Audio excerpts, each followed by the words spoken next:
Good afternoon everybody and welcome to the 2009 Formula Sim Racing Japanese Grand Prix. We're here at the fantastic figure of 8 5.8 kilometre Suzuka circuit for today's 53 lap race, and let's have a little look at the grid. On pole position will be Roy Colby there, just lining up into his grid slot now. Bono Huis second on the grid for Roado Racing. Jaakko Miekkinen lining up third, and the second twister car of Dennis Hurl will be in fourth position. Now watch for David Greco in ninth place. He's a very quick driver, potentially on a bit of a heavier strategy compared to all of the others, with Patrick DeWitt right behind him, so watch out for fireworks whenever DeWitt is involved. And two Brits lining up at the back of the field, Dale Carrick in 18th and Lee Morris in 19th position, positioning his car very aggressively there towards the centre of the racetrack. But it's time to go racing here in Suzuka. We've got 4 lights and we've got racing, and it looks like it's a good clean start from Roy Colby,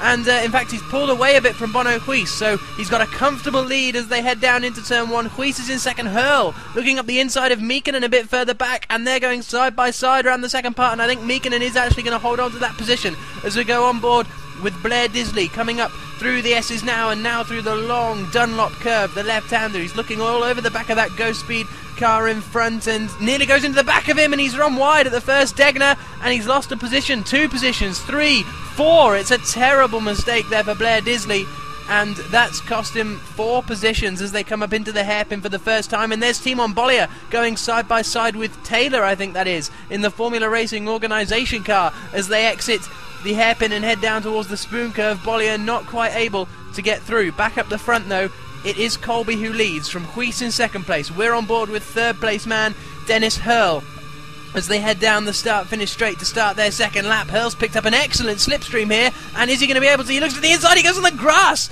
and not going to be able to make through there, but Hurl is looking racy for this second position.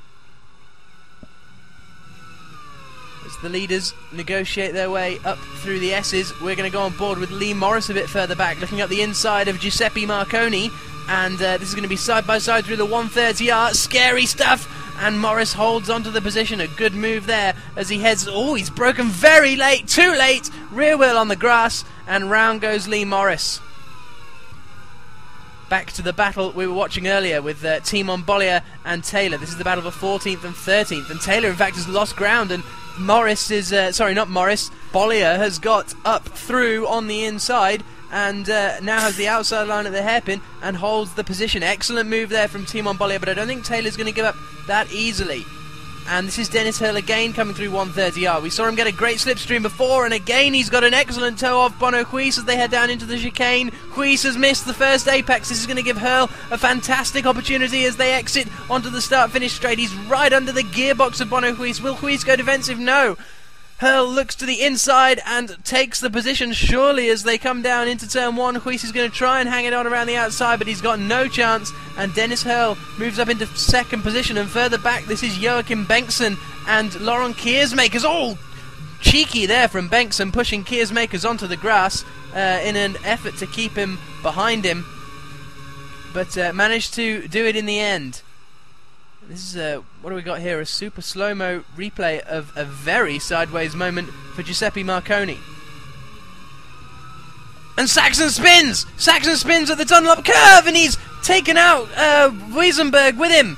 And that's a big incident there. It looked like Saxon, we'll have a look at a replay in a second I think, but it looked like Saxon just got a couple of wheels on over the curb on the edge of the Dunlop, and he's got no front grip at all with no front wing, and he's off into the gravel at Degner. And here's the replay. Just watch his rear right wheel get on the grass, spins back across the road, and not much Wiesenberg could do there. And there's a very slow moving Blair Disley coming round the 130R, and well, can't quite make out what's wrong with the car. He appears to have there's a lock-up on the front right there. I wonder if he's got a front right puncture, because all of his wings and stuff seem to be in place, and he's having to bumble across the grass there into the pits. Let's see when he brakes for the pit lane speed. Yes, it's definitely a front right puncture for Blair Disley. So I wonder if we'll find out how that occurred a bit later on as he stops in the pits now. And here's a replay. We've got the accident of Saxon and Wiesenberg up in front, and Disley's going to hit this front wing here, and that's going to give him a puncture. So really unlucky incident for Blair Disley, getting caught up in someone else's accident. Here's David Greco now. He is battling with Laurent Kiersmakers for 5th position, and he's looked to the outside at the chicane, and he's going to go around the outside. That's a fantastic manoeuvre from David Greco, but I don't think Kiersmakers is going to give up that easily as they exit onto the start-finish straight. On board with Kiersmakers across the start-finish line. Disley goes defensive. Kiersmakers looks to the outside, but I don't think he's going to be able to hold it as they come around into turn 1 and 2, and Disley has, Greco has the position. On board with Bonohuis, now running it. Oh, he's gone in deep again. That's exactly what he did to let Dennis Hurl through, and is that now going to let Jaakko Miekkinen through? As they exit onto the start-finish straight, Miekkinen looks at the inside, pulls alongside, and he should now be able to make the move stick as they come down into turn 1. Jaakko Miekkinen up into 3rd position.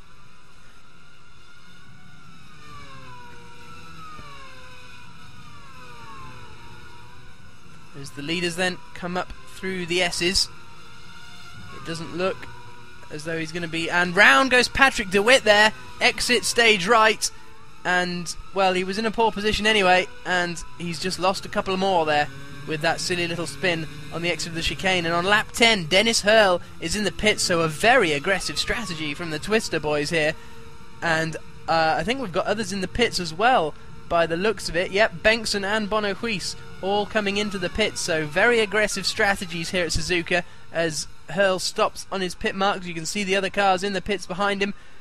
Floors the throttle, exits the pits. Now, where's he going to come out? Looks like he's going to come out in a nice chunk of clear air, so that's excellent news for Dennis Hurl.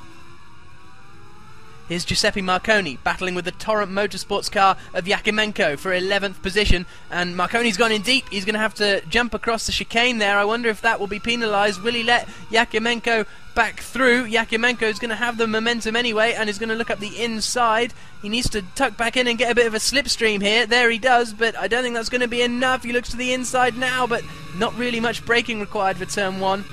And now we're on board with Karim Wesenberg.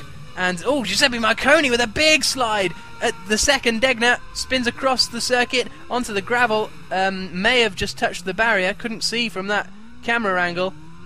But potential damage there for Giuseppe Marconi.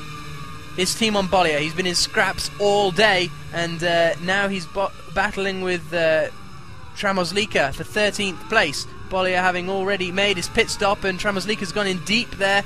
And I don't think he's going to lose that position, and in fact dives into the pit lane, and as does Roy Colby now into the pits from the lead for his first stop, only a lap later than Dennis Hurl. So again, a very aggressive strategy from Twister. Let's see where he comes out. Stops in his marks nicely, tyres get changed and the fuel goes in. A fairly long stop, and away he goes, and he's going to rejoin in about 7th position, I think. Yep, Roy Colby comes out in 7th position, and we'll be back with more from Suzuka in a few moments.